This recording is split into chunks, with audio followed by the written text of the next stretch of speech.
Bonjour à tous et bienvenue dans une nouvelle courte vidéo Run in Knowledge, troisième volet de notre série consacrée aux mouvements fondamentaux du combat au sol, jiu-jitsu brésilien, lutte livre, catch wrestling, combat au sol pour le MMA. Le sujet d'aujourd'hui, ça va être la sortie de hanche avant, la sortie de hanche inversée en quelque sorte. Donc cette fois-ci, on ne va pas se concentrer sur un mouvement de poussée, on va se concentrer sur un mouvement de traction. Si vous n'avez pas encore vu les vidéos précédentes consacrées au pont spécifique au sol et à la sortie de hanche arrière pontée et glissée, je vous encourage à aller y jeter un petit coup d'œil. Donc nous allons rentrer tout de suite dans le vif du sujet. La sortie de hanche avant nécessite que j'ouvre une de mes jambes, d'accord? Donc je vais ouvrir une de mes jambes et il faut que j'ai la mobilité pour poser mes orteils au sol, d'accord? Ils vont m'aider à avoir plus de traction. C'est difficile d'avoir un bon niveau de traction si mon pied est comme ceci avec ma malléole au sol. Donc je vais poser mon pied au sol et là je vais me tracter. Je vais bien tendre ma jambe, d'accord, aller loin et je vais me tracter fort. Il faut que je puisse, comme on avait fait quand on reculait, mettre mes hanches au niveau de mes épaules. Maintenant c'est mes épaules qui vont aller là où sont mes hanches maintenant. 1. Et si je voulais faire dans l'autre sens, 2. Voilà, d'accord? Je peux rajouter un petit mouvement de pontage s'il y a un peu de friction.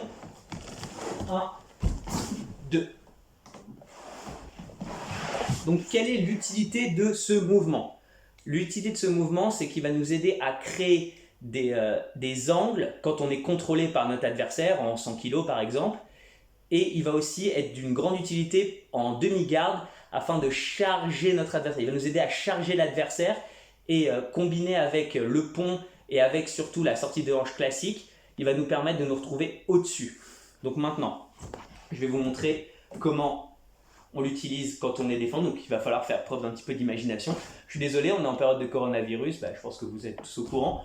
Et donc il va falloir que vous fassiez un petit effort pour imaginer un adversaire qui n'est pas là. Donc je suis en position, mon adversaire est en 100 kg sur moi et m'écrase. Je n'arrive pas à ponter pour le déplacer comme on avait vu, j'arrive pas à sortir mes hanches pour rentrer mon genou. Mon but étant d'établir une structure où mon coude va rejoindre mon genou. Donc qu'est-ce que je vais faire? Il m'écrase, il a peut-être même poussé mes genoux, ce qui fait que mes genoux ne peuvent pas lui faire face. C'est souvent d'ailleurs dans ce cas de figure qu'on va utiliser la sortie de hanche inversée. Je garde mes bras prêts, mais il a peut-être même la position interne ou presque une position interne parfaite. Je vais tirer, tracter et maintenant je me retrouve dans un quasi nord-sud. Je vais faire mettre mes jambes dans une configuration asymétrique pour rentrer mon genou à côté de son épaule. Regardez, j'ai réussi à rejoindre mon coude, donc j'ai une structure qui est beaucoup plus solide. Je vais pouvoir passer, là j'ai personne sur qui m'appuyer, dans ma garde de ciseaux, un autre mouvement qu'on verra dans une vidéo plus tard, et revenir en face de mon adversaire, par exemple dans une garde assise.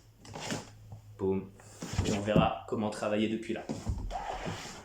Donc ça, c'est une première utilisation du mouvement.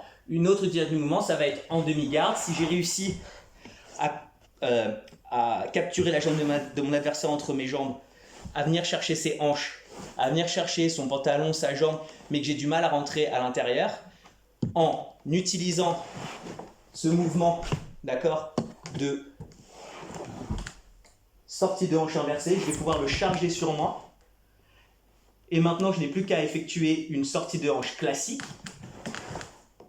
D'accord, tirer, vous avez vu que mes hanches sont allées au-delà de ma ligne d'épaule pour revenir dans une position dominante. J'ai inversé la situation et maintenant j'ai mes 2 points et en plus je suis en situation de passage. Donc voilà pour le mouvement. Encore une fois, vous allez avoir des petits extraits à la fin de la vidéo avec le mouvement effectué depuis plusieurs angles et en vitesse réelle. Allez, je vous dis à demain pour une nouvelle vidéo qui sera cette fois-ci consacrée, si je ne me trompe pas, à... on verra. En tout cas, ciao!